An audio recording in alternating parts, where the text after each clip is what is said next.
Hello guys, current affairs funda में आप सभी का स्वागत है। मैं हूं आपके साथ Abhishek Sharma.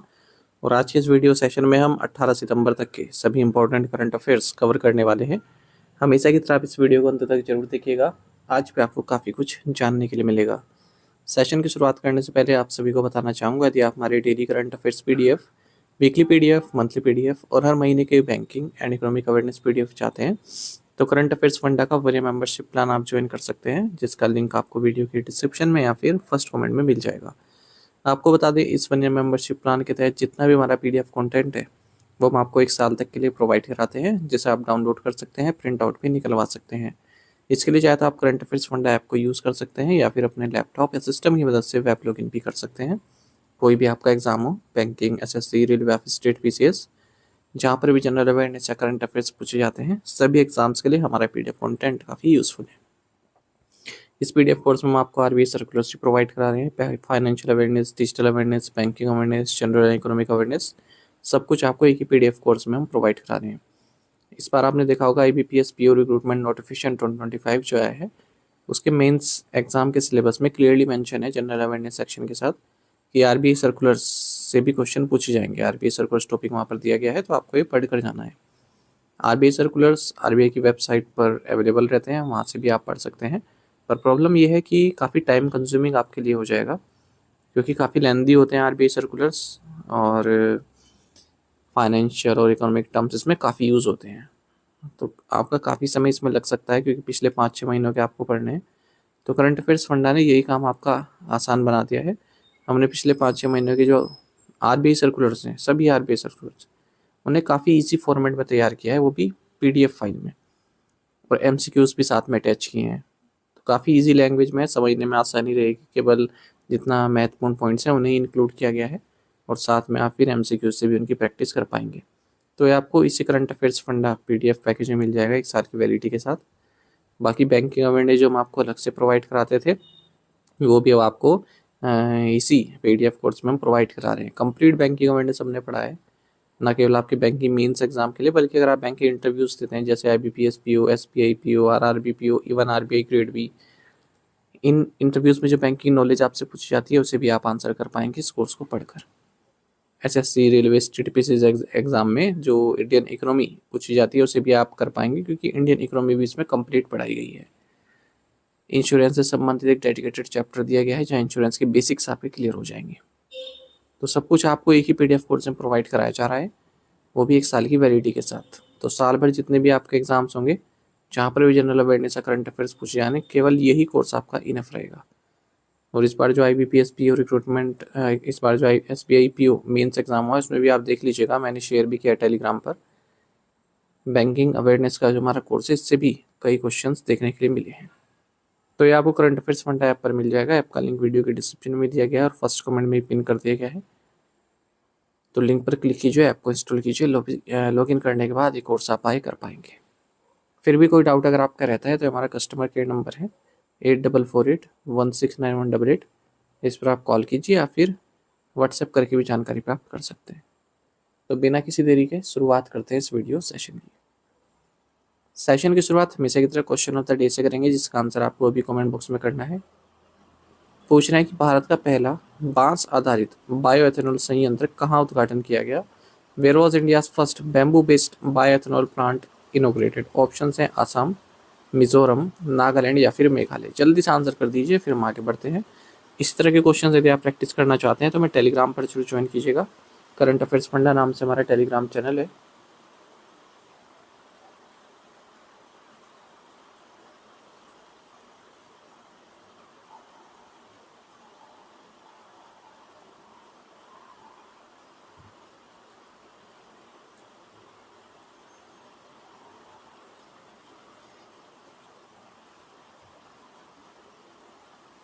Which company was named as the lead sponsor of India's men's and women's cricket teams? किस कंपनी को भारत की पुरुष और महिला क्रिकेट टीमों का मुख्य प्रायोजक नामित किया गया है? ऑप्शंस आपके सामने हैं। सही आंसर ऑप्शन बी है अपोलो टायर्स। तो Apollo tyres India's men's and women's cricket team के लीड स्पॉन्सर होगा। बीसीसीआई ने इसके साथ डील की है 579 करोड़ रुपीस की, 3 साल की ये डील है। इससे पहले ड्रीम 11 भारतीय टीम का स्पॉन्सर हुआ करता था, पर उसे एग्जिट करना पड़ा promotion and regulation of online gaming bill 2025 के पास होने के बाद। तो बीसीसीआई ने फिर रिप्लेसमेंट ढूंढा और वो ढूंढा है अपोलो टायर्स। और अपोलो टायर्स पर गेम 4.5 करोड़ रुपीस पे करेगा बीसीसीआई को, जो कि ड्रीम 11 जो पे कर रहा था उससे ज़्यादा है। ड्रीम 11 केवल 4 करोड़ पे कर रहा था और ये 4.5 करोड़ पे कर रहा है Apollo tyres. Which ship building company constructed the Indian navy's anti submarine warfare shallow warcraft Androth. किस जहाज निर्माण कंपनी ने भारतीय नौसेना के पनडुब्बी रोधी युद्धक उथले पानी के जहाज एंट्रोथ का निर्माण किया है? ऑप्शंस आपके सामने हैं। सही आंसर ऑप्शन डी है garden reach ship builders and engineers, GRSC. Indian navy को एंटी सबमरीन वारफेयर शिप प्राप्त हुआ है, इंडिजिनसली बिल्ट है, यहीं पर ही बना है भारत में। और इंडियन ओशन में हमारी जो मैरीटाइम प्रोविंस है उसको इम्प्रूव करेगा, उसको बढ़ाएगा। इसका नाम है एंड्रोथ और इसे garden reach ship builders and engineers Kolkata द्वारा बनाया गया है। एक्चुअली इस तरह के 8 anti submarine water shallow water craft बनने हैं, उसमें से ये दूसरा है। एंड्रोथ का जो नाम है वो एंड्रोथ आइलैंड से लिया गया है। ये लक्षद्वीप आर्किपेलागो में स्थित है एक आइलैंड, उसी से लिया गया है नाम। 77 मीटर लेंथ है इन शिप्स की जो ये बन रहे हैं, और लार्जेस्ट है इंडियन नेवल वारशिप्स में लेंथ के हिसाब से। Where was INS Aravali the Indian navy's latest naval base commissioned. भारतीय नौसेना का नवीनतम नौसैनिक बेस INS अरावली कहाँ स्थापित किया गया? राइट आंसर ऑप्शन सी है गुरुग्राम। INS अरावली ये इंडियन नेवी का लेटेस्ट नवल बेस है, इसको कमीशन किया गया है गुरुग्राम में। इस मौके पर chief of Naval staff admiral general के त्रिपाठी भी मौजूद रहे। INS अरावली का नाम ऑब्वियस सा है, अरावली रेंज से लिया गया है। इसका मोटो है समुद्रिक सुरक्षा या सहयोगम, maritime security through collaboration. Who won the FIDE women's grand Swiss 2025? FIDE महिला ग्रैंड स्विस 2025 किसने जीता है? राइट आंसर ऑप्शन बी है आर वैशाली। आर वैशाली ने फिडे विमेंस ग्रैंड स्विस 2025 जीता है। लगातार दूसरी बार ये टाइटल उन्होंने जीता है और विमेंस कैंडिडेट्स 2026 इवेंट में अपनी जगह भी बना ली है।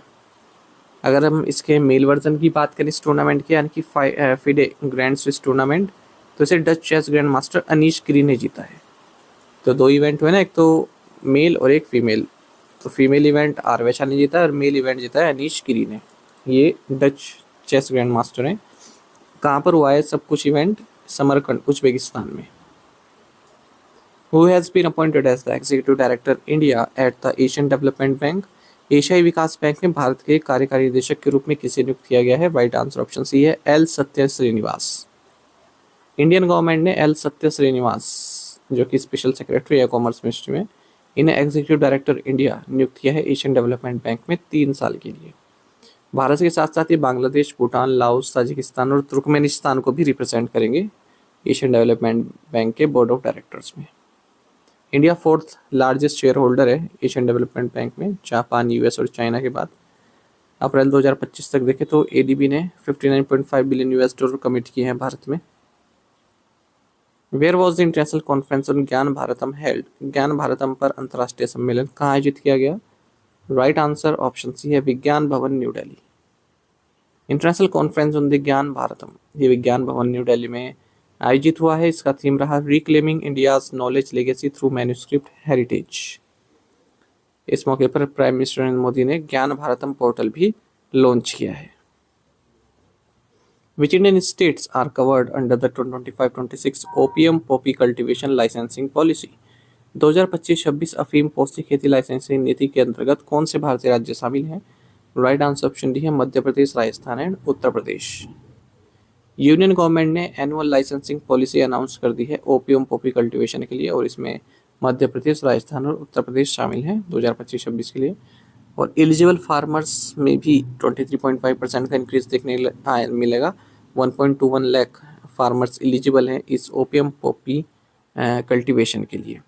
ठीक है, तो इस पॉलिसी में एलिजिबिलिटी रूल्स हैं और इंसेंटिव्स भी दिए जा रहे हैं। जो हाई परफॉर्मिंग फार्मर्स हैं और जो परफॉर्मेंस स्टैंडर्ड्स को मीट नहीं करते हैं फार्मर्स, उनको किस तरह से रेगुलेट करना है वो भी बताया गया है।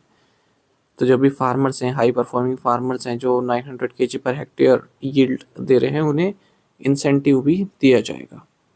ओपियम पॉपी आपको बता दें एक एनुअल मेडिसिनल हर्ब है और पापियरेसी फैमिली से बिलोंग करता है। ये प्राइमरी सोर्स होता है ओपियम गम का। ओपियम गम में एल्कलॉइड्स होते हैं जैसे मॉर्फिन, कोडेन, थ्रिबाइन। इन्हें मॉडर्न मेडिसिन जैसे पेन किलर्स, कफ सप्रेसेंट और एंटीस्पेस्मोडिक्स में यूज़ किया जाता है। आगे बढ़ने से पहले कुछ और क्वेश्चन देख लेते हैं। एक सेट हमने पहले कवर किया था जो क्वेश्चंस SBI PO मेन से पूछे गए 13 तारीख को। कुछ क्वेश्चंस ये हैं।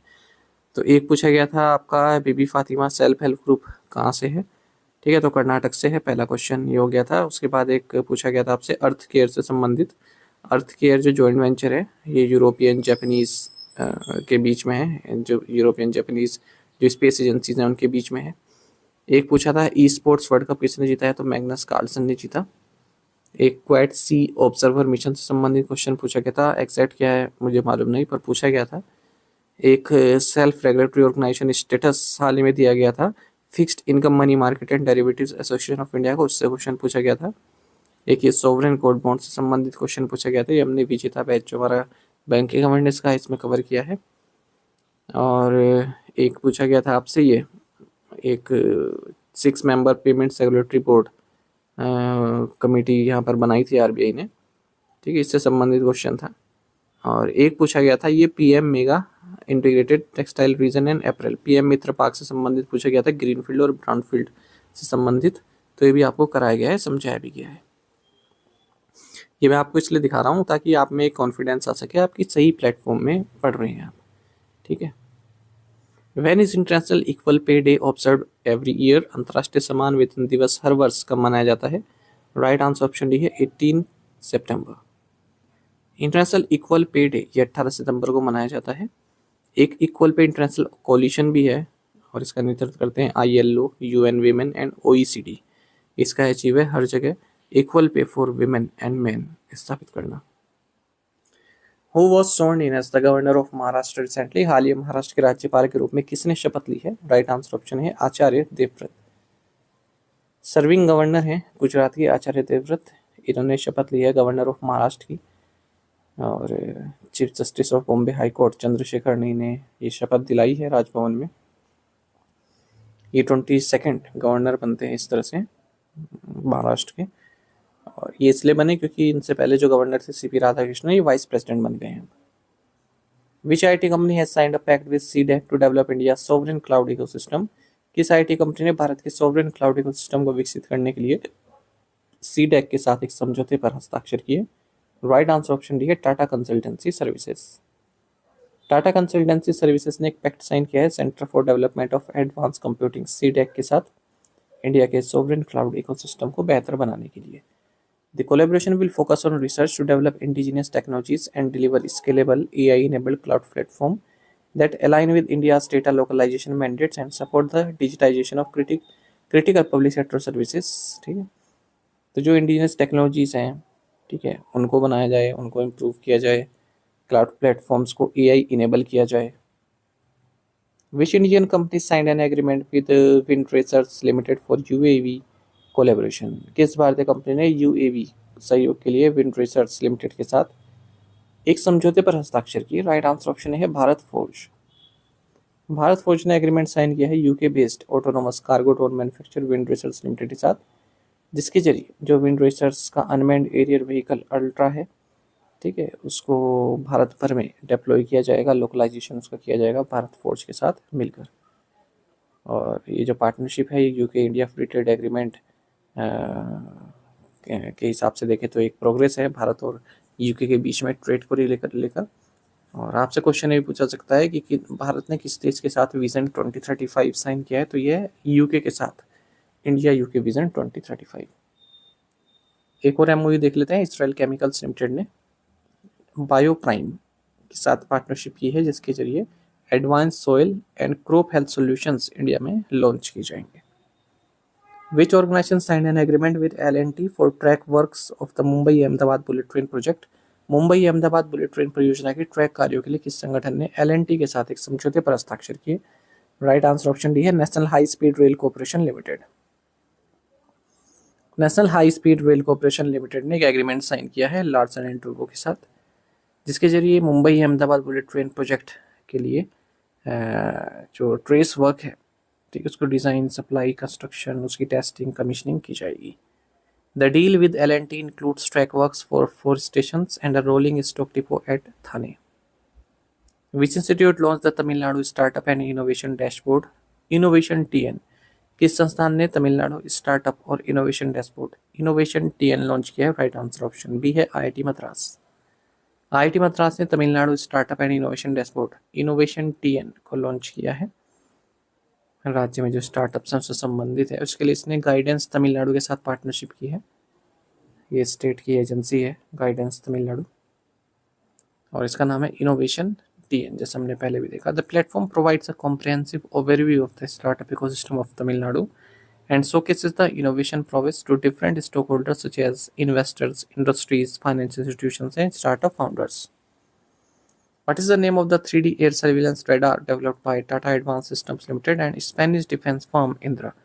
टाटा एडवांस सिस्टम्स लिमिटेड और स्पेनिश सुरक्षा फर्म इंद्रा द्वारा विकसित 3D एयर सर्विलेंस रडार का नाम क्या है? राइट आंसर ऑप्शन सी है लेंजा एन।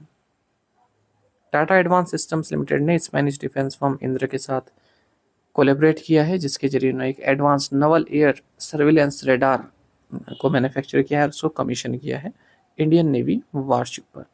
तो इस 3D एयर सर्विलेंस रेडार का नाम है लेंजा एन। इस तरह से TAS यानी Tata advance system limited first Indian company बन जाती है जिसने इस तरह के रेडार सिस्टम को बिल्ड और इंटीग्रेट करने की क्षमता दिखाई है। Which organization is providing $137 million in financing to support electrification of public transport in India? कौन सा संगठन भारत में सार्वजनिक परिवहन के विद्युतीकरण को समर्थन देने के लिए $137 मिलियन का वित्त पोषण प्रदान कर रहा है? Right answer option D IFC यानी कि international finance corporation. International finance corporation ये वर्ल्ड बैंक ग्रुप का ही एक हिस्सा है, एक अंग है। ये $137 मिलियन प्रोवाइड कराएगा JPM ग्रुप को, ताकि भारत में ई मोबिलिटी को प्रमोट किया जाए, इलेक्ट्रिक व्हीकल्स को प्रमोट किया जा सके। तो 137 किस तरह से प्रोवाइड करेगा? 100 मिलियन तो JPM इको लाइफ को प्रोवाइड कराएगा और 37 मिलियन प्रोवाइड कराएगा ये ग्रीन सेल मोबिलिटी को। These investment will help create 12,000 jobs including opportunities for women and deploy 4,000 e-buses and charging stations across 39 municipalities. Recently, Fermion IC Design Private Limited announced a strategic partnership with which company for advanced wafer level testing, packaging and post silicon validation?